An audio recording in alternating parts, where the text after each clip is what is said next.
لیکن بعض مقامات پر منصب دلانے کے نام پر، بڑا مقام اور بڑا عہدہ دلانے کے نام پر شیطان نوجوانوں سے کیا کیا کرواتا ہے۔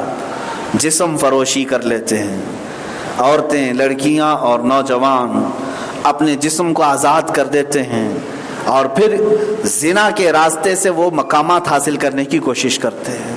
کبھی کوئی نوجوان لڑکی کسی بڑی کمپنی کے اوپری عہدے پر پہنچنے کے لیے اپنے آپ کو بیچ دیتی ہے، کبھی کوئی نوجوان لڑکا کسی اور کے لیے اپنے سطر کو ختم کر دیتا ہے۔ یہ ابلیس ہے جو ان راستوں پر انہیں لاتا ہے، اور وہ عہدہ، وہ مرتبہ بھی اسے ملتا نہیں۔ ایک تو اپنے جسم کو غلیظ کیا، اپنے ایمان کو تباہ کیا، شیطان کی پیروی کیا، اور پھر ملا کیا اس کو؟ بدلے میں کچھ بھی نہیں ملا۔ ایسی بہت ساری مثالیں میرے عزیزو، میرے رب تعالیٰ نے قرآن میں یہ تمہیں بارہا سمجھایا کہ تم کو یہ شیطان وعدے کرتا ہے، اور جھوٹے وعدے ہوتے ہیں، لیکن آگے رب تعالیٰ فرماتا ہے وَمَنْ أَصْدَقُ مِنَ اللَّهِ قِيلًا۔ رب تعالیٰ فرماتا وعد اللہ حقا، ہاں اللہ جو وعدہ کرتا ہے وہ سچا ہوتا ہے، اللہ جو وعدہ فرماتا ہے وہ سچا ہوتا ہے۔ وَمَنْ أَصْدَقُ مِنَ اللَّهِ قِيلًا، اور اللہ سے زیادہ سچی بات کس کی ہوتی ہے؟ اب میں آپ کو بتاتا ہوں، شیطان کے پیروکار وہ تھوڑی ظاہری لالچ کی بنیاد پر اس کے راستے پر چلے، لیکن شیطان انہیں کچھ دلا نہیں سکا۔ وقتی طور پر کچھ بھی مل گیا ہوگا، لیکن وہ ہمیشہ کا نہیں ہوتا، دائمی نہیں ہوتا۔ اب یہاں رب تعالیٰ فرماتا ہے اور وہ جو ایمان لائے اور اچھے عمل کیے، اللہ فرماتا ہے ہم انہیں جنتوں میں داخل کریں گے، باغیچوں میں داخل کریں گے جن کے نیچے نہریں بہ رہی ہیں، خالدین فیہا ابدا، اور جو اس میں جائے گا وہ ہمیشہ رہے گا۔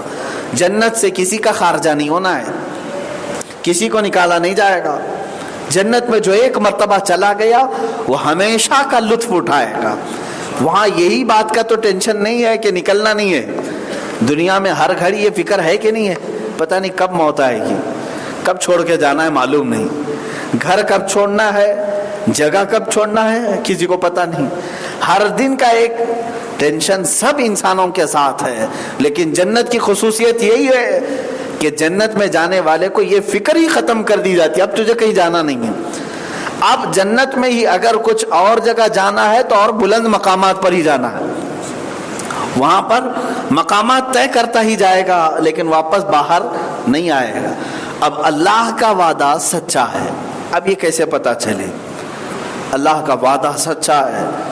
میرے عزیزو، ایک صحابی آئے ہیں، حضور پاک صلی اللہ تعالیٰ علیہ وسلم جنگ احد میں تھے، وہ کھجور کھاتے کھڑے ہوئے تھے، حضور صلی اللہ تعالیٰ علیہ وسلم کے قریب آئے، پوچھا کیا اللہ کے نبی صلی اللہ علیہ وسلم جہاد میں اگر حاضر ہو جاؤں تو کیا میرے لیے ہے، کیا ملے گا؟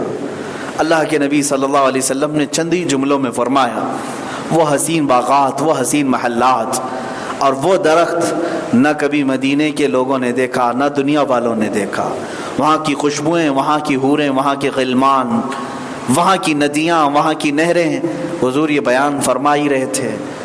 ظاہر سی بات ہے حضور کی زبان سے جب جنت کا ذکر سن رہے ہو، اس صحابی نے کہا کہ میں ابھی میدان میں کود پڑتا ہوں۔ چلے گئے، گھماسان کی جنگ چل رہی تھی، ایک ہاتھ میں ابھی کھجور کھا ہی رہے تھے، آدھی کھجور پکڑے اور لڑتے چلے گئے، صفوں کی صفوں کو درہم برہم کیا کفار کی، اس لیے کہ دماغ میں، ذہن میں جو چیز سوار تھی وہ یہاں کا کچھ نہیں تھا، حضور نے جو فرمایا وہ مجھے دیکھنا ہے۔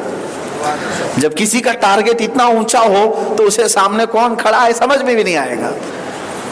وہ درہم برہم کرتے اندر تک داخل ہو گئے اور کئی لوگوں کو تہ تیغ کیا، پھر ایک وقت ایسا آیا کہ زخمی ہو کر گر پڑے اور آپ کو کافروں نے مار دیا، اور اس صحابی کے ہاتھ میں ابھی آدھی کھجور باقی تھی اور شہید ہونے کا وقت قریب آ گیا، چل نہیں سکتے تھے، اپنی کوہنیوں کو یوں گھسیٹتے ہوئے حضور تک آنے لگے، سوئے ہوئے حالت میں کینیاں یوں زمین پر رکھ کر اپنے جسم کو گھسیٹتے ہوئے آئے ہیں۔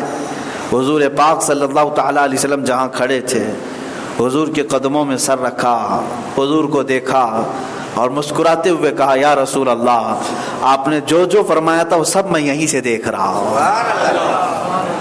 جو جو آپ نے فرمایا تھا وہ سب میں یہاں سے دیکھ رہا ہوں. یعنی یہ شہید کے لیے ہے کہ اللہ تعالیٰ اس کی روح نکلنے سے پہلے اسے جنت دکھاتا ہے، یہ سب کے لیے نہیں ہے، شہید کے لیے. اسی لیے ہمیشہ حضرت عمر فاروق دعا فرمایا کرتے تھے اللہم ارزقنی شہادتا فی سبیلک، اے اللہ مجھے تیرے راستے میں شہادت عطا فرما. مرنا تو سب کو ہے نا، سب مریں گے، لیکن موت اس کی جو شہادت کے مقام پر فائز ہو گیا. اسی لیے کہ فرمایا گیا شہید ہی وہ ہے جس کو قیامت کے دن بغیر سوال کیے اللہ تعالیٰ جنت میں داخل فرمائے. بہت سارے معاملات اس کے پوچھے بھی نہیں جائیں گے، حساب بھی نہیں. وجہ یہ ہے کہ اس کے پاس جو سب سے قیمتی چیز تھی وہ اس کی جان تھی، وہی اس نے اللہ کے حوالے کر دیا. اور رب تعالیٰ فرماتا ہے اب اس سے پھر دوسری چیزوں کا سوال ہی نہ کرو. بہت روایات یہ بتاتی ہیں کہ شہیدوں کے لیے اللہ تبارک و تعالیٰ نے قیامت کے دن بہت بڑا اجر رکھا ہے.